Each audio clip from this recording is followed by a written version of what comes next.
Oh, ayan, ayan, ayan. Ang galing naman ng taong to. Wow, the Bukuman. Ay, naku kuya. Hindi ka ba nasasaktan sa mga ginagawa mo? But anyway, talented ka kuya. Saludo ako sa iyo.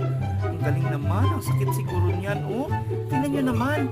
Ipin talaga yung ginagamit ni kuya sa pagbukas ng